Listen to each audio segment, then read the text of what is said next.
PD objects fall into two main groups. We have control objects. They're used to handle and process numerical values to generate what they're called control signals. And we have audio objects. They are used to process or generate streams of audio. An example of a control object can be line. Every time you create a new object, you can right-click on it, select Help, and this will open the help file. From here, we can read what the object is, how to use it, and we can take a look at some examples. What we can understand from the help file is that line takes values for target, time, and grain, which is a fancy word to describe the time resolution or the rate at which this object is operating, and ramps to the given target over a specified time in milliseconds. Now let's make an experiment. What I want to do is send a message, a message where we say start from 0, then, comma, go to 1 in 100 milliseconds. And then I want to print the result. Quick question for you. What do you think that the line object will print in the console? Let's find out. As we can read, we have 0, 0.2, 0.4, 0.6, 0.8, and 1. So what we can understand is that the control rate of line is set by default to 20 milliseconds. So every 20 milliseconds, it is processing numbers. If you want to change its time resolution, so the speed at which it is operating, you'll need to add a last argument inside the message where you define the time resolution.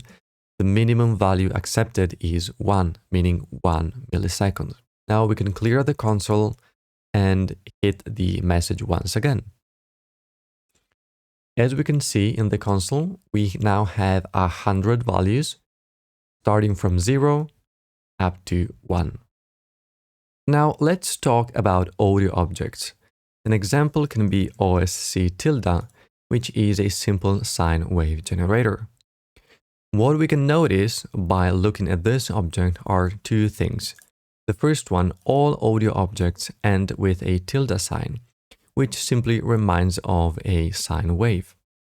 Second aspect, audio objects use a different color code to distinguish between audio rate and control rate. As we can see, we have an audio input, so we can set the frequency in hertz, and we have a control input to define the phase of this oscillator. The output, of course, is at audio rate. Now, if we don't provide any creation argument, no sound will be produced. So let's initialize this oscillator at 110 Hertz. Then what I want to do is to send it to an output. There are two objects you can use to listen to the sound produced by Plugdata. The first one is DAC tilde, which stands for digital to analog conversion. It will simply send the audio to your sound card. You can specify the audio output, the output channels. If no value is provided, it will send to channel 1 and 2. If you simply write DAC, it will send audio to the stereo output. But we don't want to send the audio straight into the DAC because audio signals in PD oscillate in the range -1 to 1, which is very loud. So what we want to do is to multiply this signal, and notice how I used a multiplication at audio rate by 0.1. So we're scaling the amplitude, the overall amplitude of this oscillator, and then we can send it to the DAC, channel left and right. Sending the audio signal straight into DAC is totally fine, but there is a better way to do so. What we can use is output tilde. This is not a simple object. This is called an abstraction. And just to make it easy, it's a saved patch with a graphical interface. What we can do is we can send the input to channel left and right. we can enter run mode and we can increase the volume output with this slider. The slider is not linear, so when we position the fader to its center position, the volume is multiplied, the amplitude is multiplied by 0.06, and this will prevent very loud sounds to play. Talking about loud sounds, Plugdata has a built-in limiter. We can see its icon on the bottom right corner. By default, it is turned on, and I highly recommend you not to turn it off because this will save your loudspeakers and your ears as well. Talking about loudspeakers, I also recommend using output tilde instead of DAC for a very simple reason. This abstraction uses a high-pass filter set to a very low frequency to prevent DC offset.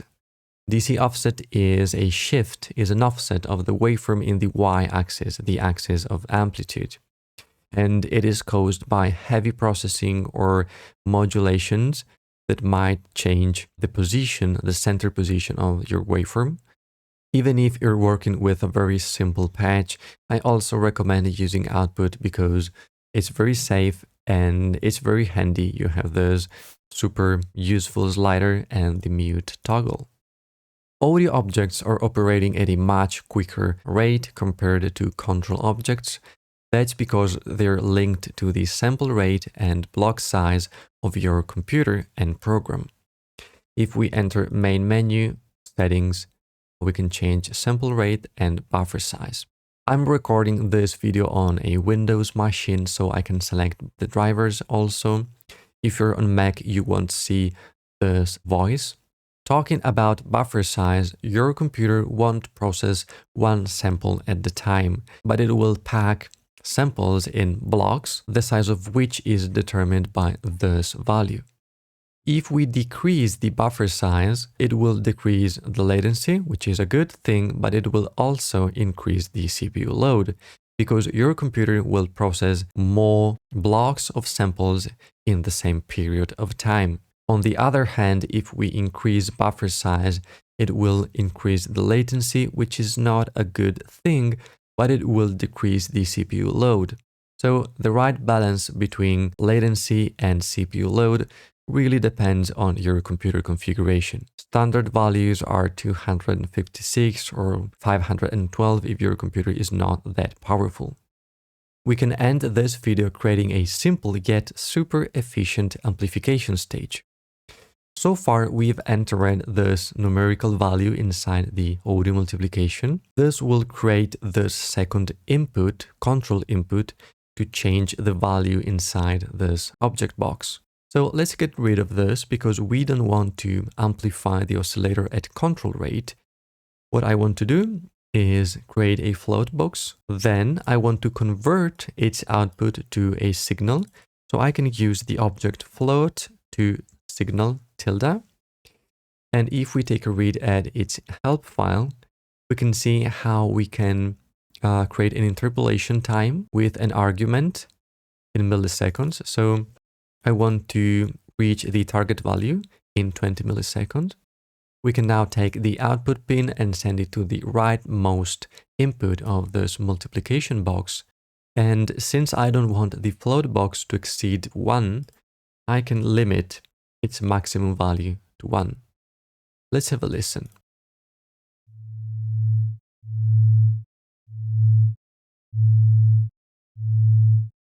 Now let's make an experiment and let's try to amplify this oscillator at control rate. So we take the output pin straight from the float box and we send it to the multiplication without passing through the float to signal object.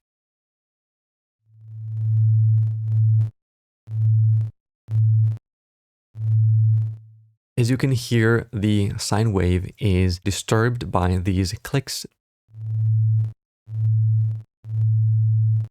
And that was all for this video. If you found it useful, please consider joining my Patreon page. It's the easiest way you can support this series and my work here on YouTube. Thanks for watching and I'll catch you in the next video. Ciao, ciao!